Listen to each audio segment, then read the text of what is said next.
یعنی بہن بھائی کی شادی، شراب کا حلال ہونا، زنا کا حلال ہونا، ہر برے کام کا حلال ہونا، ٹھیک ہے نا جی، تفصیل میں نہیں جاتا، بہت گندی گندی باتیں ہیں، تمام کا حلال ہونا اس نے جسے کہنا چاہیے رواج دے دیا.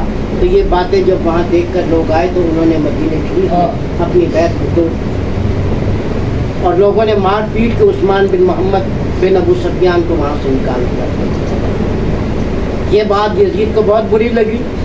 اس نے انتقام کے لیے اہل مدینہ سے سوچا، اور اس کے لیے اس نے ایک فوج تیار کی. اسے کمانڈر کی ضرورت تھی. وہ ایک ایسے شخص کے پاس ڈھونڈتے ڈھونڈتے پہنچا جس کا نام تھا مصرف بن عتبہ. وہ اہل بیت سے ویسے بغض رکھتا تھا، حالانکہ وہ فالج زدہ تھا. جب یزید نے آ کے اسے یہ کہا کہ میں تمہاری کمان میں مدینہ اور مکہ کو مطلب ہے کہ حملہ کرنا چاہتا ہوں، وہاں قتل عام کرنا چاہتا ہوں، تو اتنا خوش ہوا کہ فالج ہونے کے باوجود خوشی سے بیٹھ گیا اور یزید سے کہنے لگا امیر المومنین. یزید کو اس نے کہا معاذ اللہ، ہم نہیں کہتے. اس نے کہا امیر المومنین آپ نے انتقام کے لیے بہترین شخص کا انتخاب کیا ہے، مجھ سے زیادہ ان سے کوئی انتقام نہیں لے سکتا. 20,000 فوج کی سرکردگی میں وہاں پر سب سے پہلے مدینہ شریف، اور پھر انہوں نے ظلم کا بازار 1700 صحابہ کو شہید کیا گیا، 700 حفاظ کو شہید کیا، اور 10,000 مرد و خواتین اور بچوں کو ذبح کیا. اس نے مصرف بن عتبہ نے اپنے فوجیوں سے کہا کہ جو ملے اسے قتل کر دو، جو عورت ملے تمہارے لیے حلال ہے، جو مال تمہارے ملے لوٹ لو گھروں.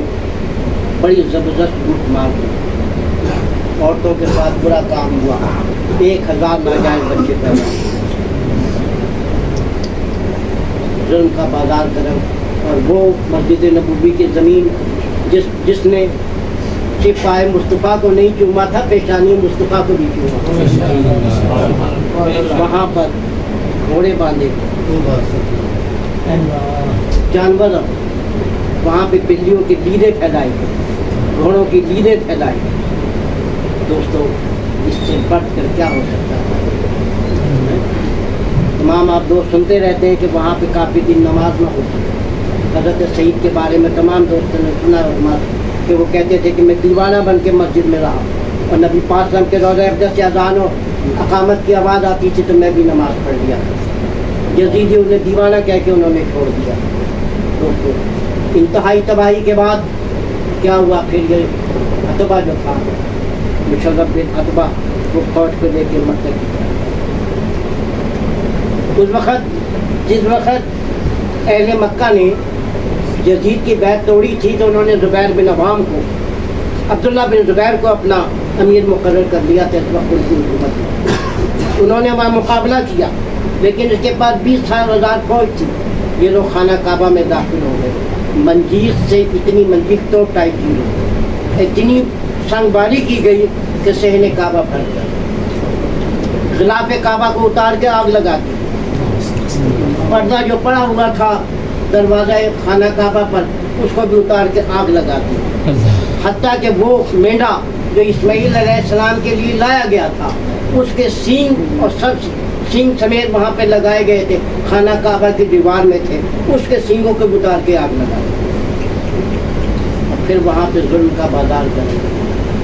اس دوران وہ عتبہ جو تھا، مصرف بن عتبہ، اس کا پیٹ پیپ اس میں بھری، وہ پھٹا اور وہ مر گیا.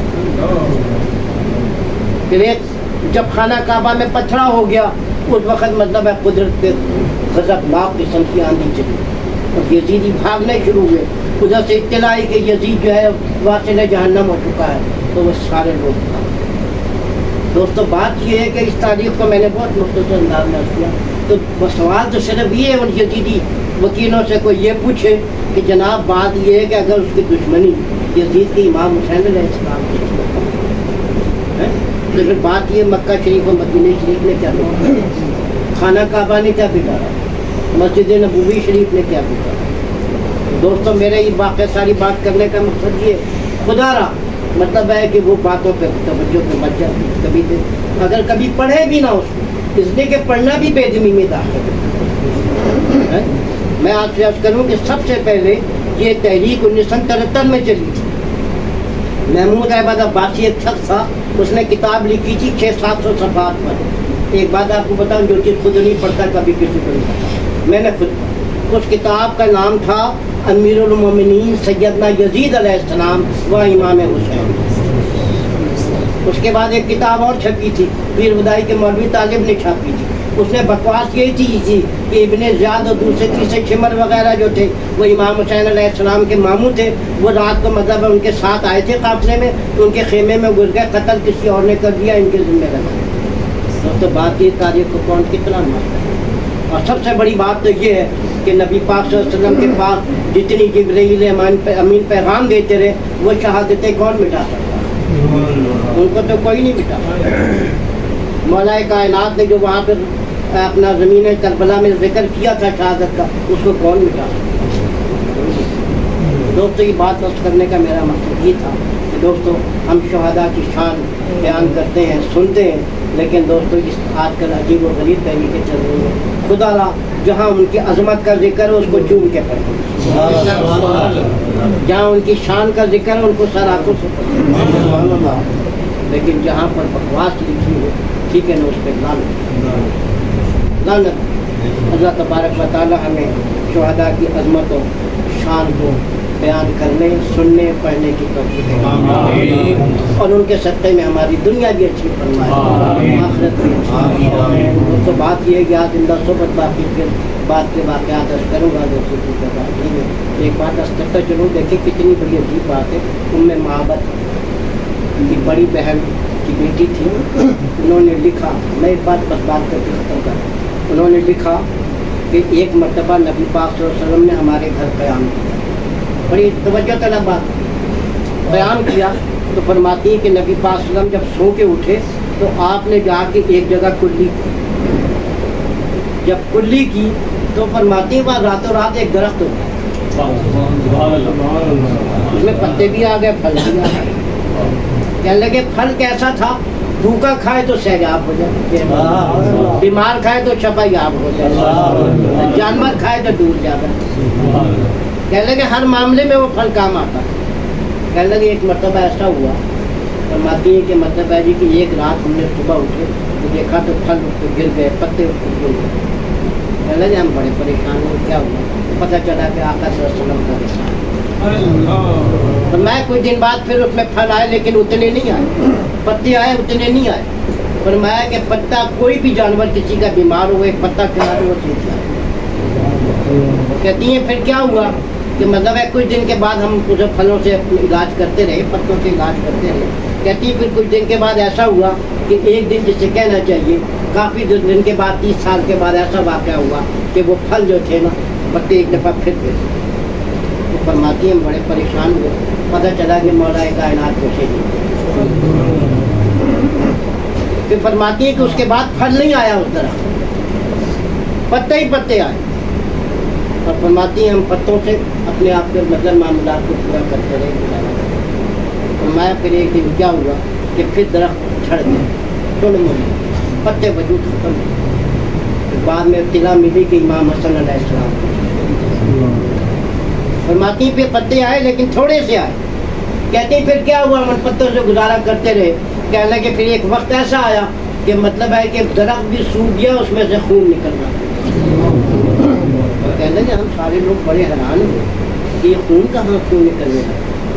پتہ چلا کہ سید الشہداء کو شہیدان کربلا میدان کربلا. دوستو یہ بات اصل بتانے کا مقصد یہ ہے کہ نباتات بھی ظاہر کرتے ہیں کہ ان کی عظمت اور شان. اللہ تبارک و تعالیٰ ہمیں ان کی عظمت کو سمجھنے کی بے شمار باتیں ان کی شان میں, لیکن لوگ کو بیان کرنا بھی بڑا مشکل کام ہے. ایسے ایسے واقعات ہیں کہ دل دہلتا ہے, دل دکھتا ہے. ظالم لوگ کیسے کس طریقے سے مخالفت کرتے ہیں.